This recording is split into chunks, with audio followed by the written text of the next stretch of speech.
Hi everybody, and welcome back to Let's Play Tokyo Xanadu EX Plus. So last time out we finished off Chapter 3, and we also did the side chapter between Chapter 3 and 4 featuring Asuka, which focused on her quite a bit, and kind of learning to trust everybody, I guess, is kind of the main theme of it. But today we're starting off Chapter 4, the next chapter of the game, and it looks as if June's in a little bit of bother. I don't think it's... I'm trying to remember, I don't think it's ever explained why June is out in the middle of the city, all in the middle of the night, all alone like this. Kind of seems a little bit out of, what's the word? It kind of a little bit out of character. For him, to be honest, but there you go, he's kind of on his own and he's been picked on by these delinquents who I'm sure are going to be related to the plot in some way, shape or form.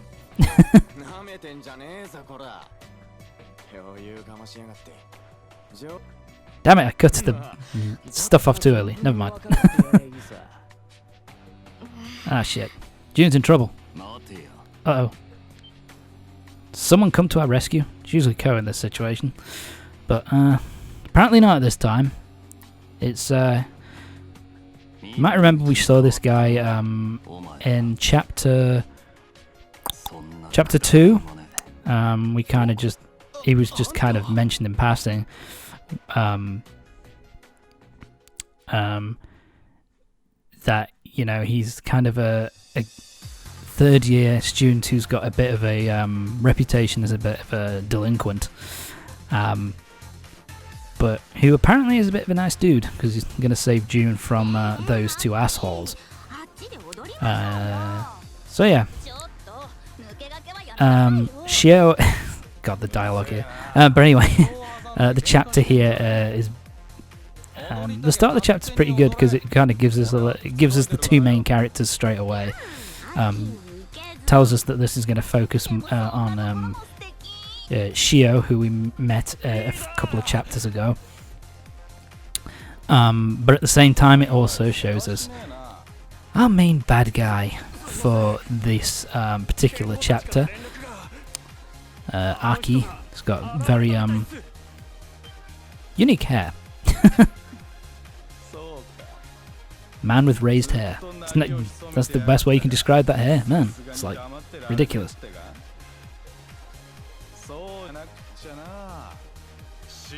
So yeah, apparently this guy knows Shio well, so we'll find out what's going on with him much later. But for now, we're starting Chapter 4. Chapter 4, Blaze, Firestorm of Memories. And yeah, so this one focuses on a group of delinquents, like a gang called Blaze. We'll be finding out more about them a bit later on. Look at that rain. It's like being back. It's like in England. But yeah, we're at the school this time. Starting off at the school, and here's June. Yeah, of course you have to show that he's. He did get partially injured, or slightly injured, by his interaction with the delinquents, even though we didn't really see how he could have cut his cheek, really, but whatever, it doesn't matter. So yeah, he's got injured, and, and all the girls are kind of crowded around the cute June. This crime against beauty, I like that line. They're all worried about him because he slightly cut his cheek. Yeah, I also really love Ryota here. He's like, he broke his arm and nobody gave him this kind of sorry, I really like that interaction there. Kind of like, Ko, hug me please, give me some love. He's like, no, fuck off, leave me alone. But yeah, I kind of like Ryota's response there of kind of like he broke his leg, broke his arm and nobody gave a shit. and June has a slight cut on his cheek, and everybody's like, oh my god, it's a crime against beauty. So yeah, not happy about that. Oh, here we go. I don't know if I buy that. It doesn't seem plausible, June. I'll be honest. But anyway. They took it as an excuse to rough you up, eh? So yeah, June's alright though. He isn't too badly injured, so everything's fine in the end. Yep. This is where we get told that Shio was the one who saved him.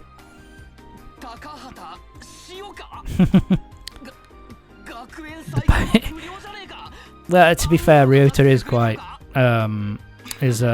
pretty on the money there. He is pretty much the poster boy for being a delinquent with the the open shirt, the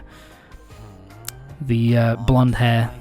That's kind of like the signature for delinquency. The spiky blonde hair. That's kind of signature for delinquent kind of high school kids in anime. Ryuji from Persona 5 had that similar kind of style and kind of got labelled as a delinquent. Yeah, it just tends to happen that a lot of them are blonde in anime and other Japanese media. So, I don't know, maybe it's a regular thing.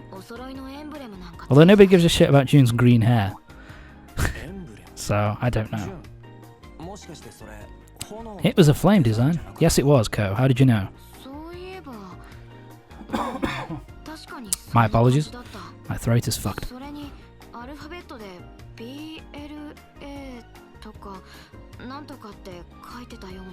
Stop talking, June.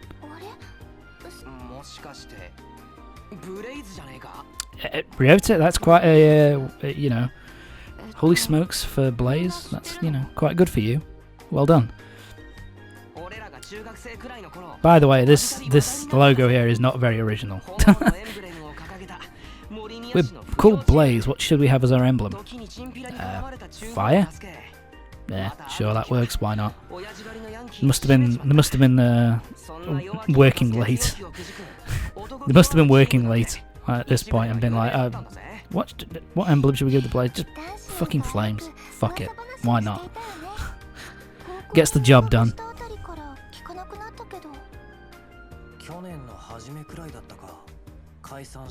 Yes, and the rumours about them disbanding around the beginning of the year. That stuff is going to come into play later on, and in fact, what happened with the Blaze originally is going to become a major part of what's going on with the bad guy in this situation and with Shio and kind of their relationship and all that kind of thing. So we'll see what's going on with that a bit later on.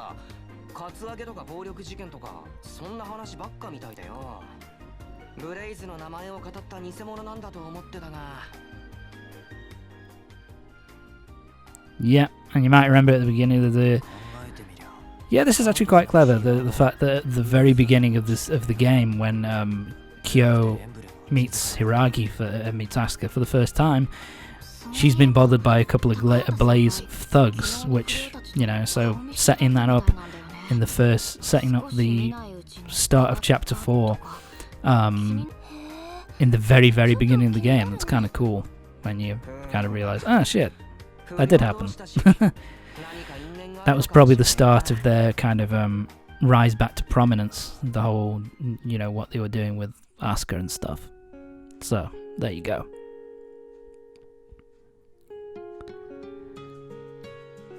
Oh, this music is weird. Never mind.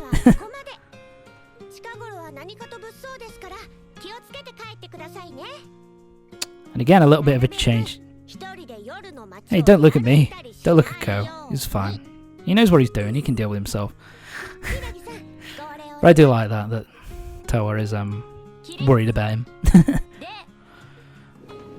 But yeah, I like the fact that, because these two, this is going to be focused on, this chapter's going to be focused on the Blaze. We have a bit more of a thing about, you know, bad stuff's been happening on the streets lately. Be careful, you fucking assholes. So there you go. And Ko's got more part-time work. This time at Brick Alley.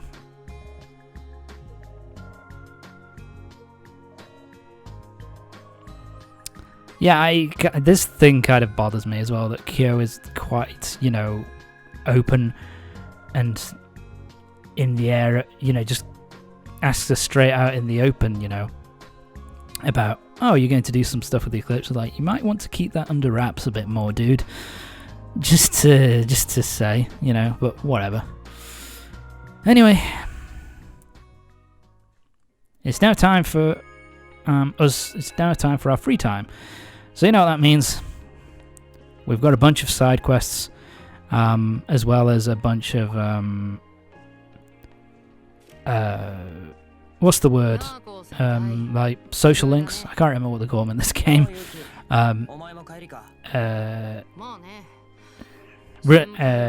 Relationship events, is I believe what they were called.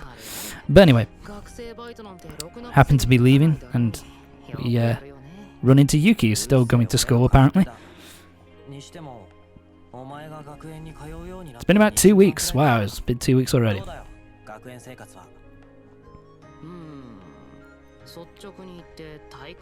be honest, that's a good thing, dude. Chimps could pass these guys. Wow, dude. You are still an asshole. No one worth talking to. So he's still a loner. Ko's got a good point. Get your ass beaten. There, Yuki, if you'd said that to him. Oh, so Sora's been talking to him, and she's been coming by his class to see him, and people are getting the wrong idea. Yeah, they would, wouldn't they, to be brutally honest, but there you go. And this little conversation here kind of sets up the in-between chapter, the side story for chapters, between chapters 4 and 5, which focuses around Sora and Yuki. So, that's kind of cool. It's a nice little setup. And this is the second time, yes, I believe so. It is the second time that we're seeing Mitsuki, the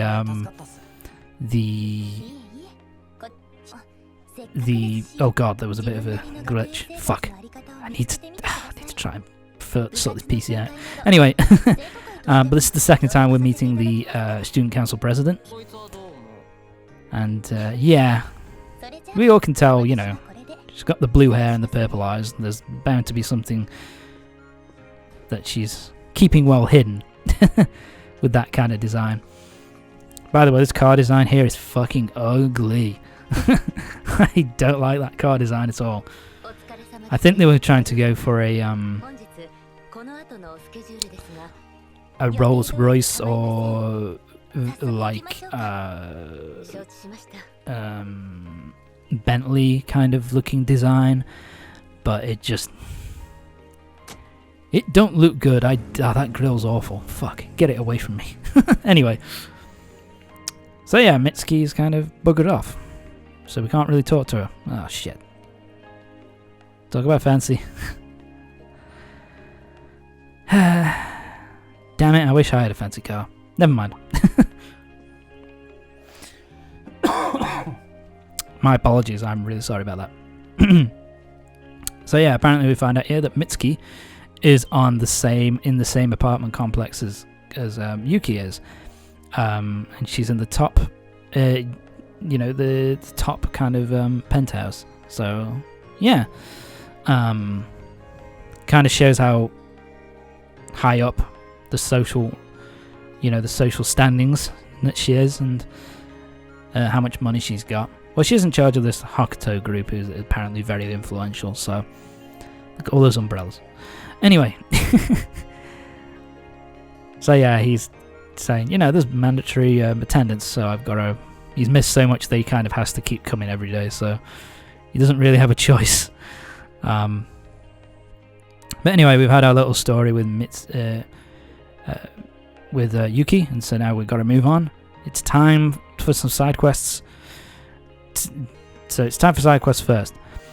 Basically, the Mitsuki thing as well, the reason why we meet her here is to set up so that we can do our social link with her later on. So it's kind of nice. But anyway.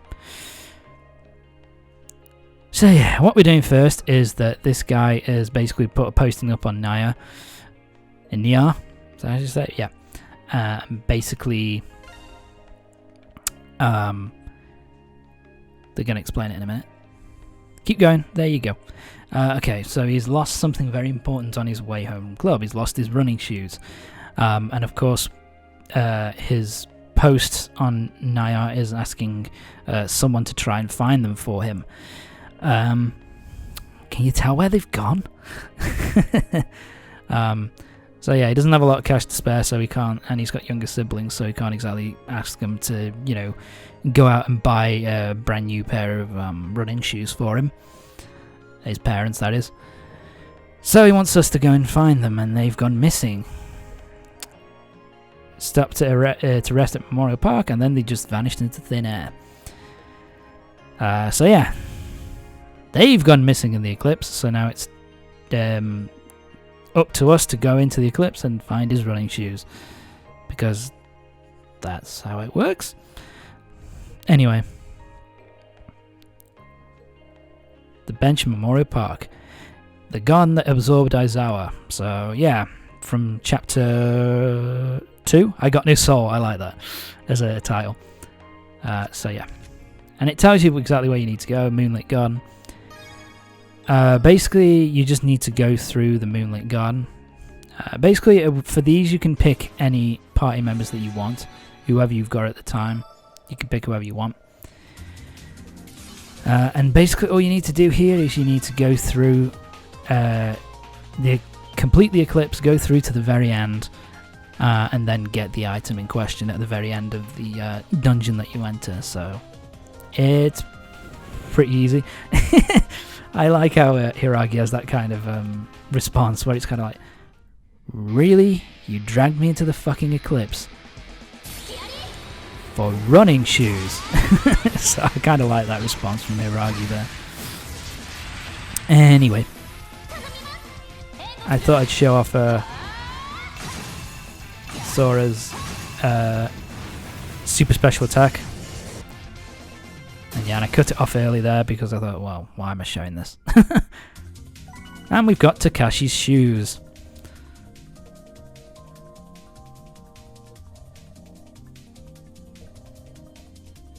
Not surprised that really agreed would be interested in someone's stinky shoes.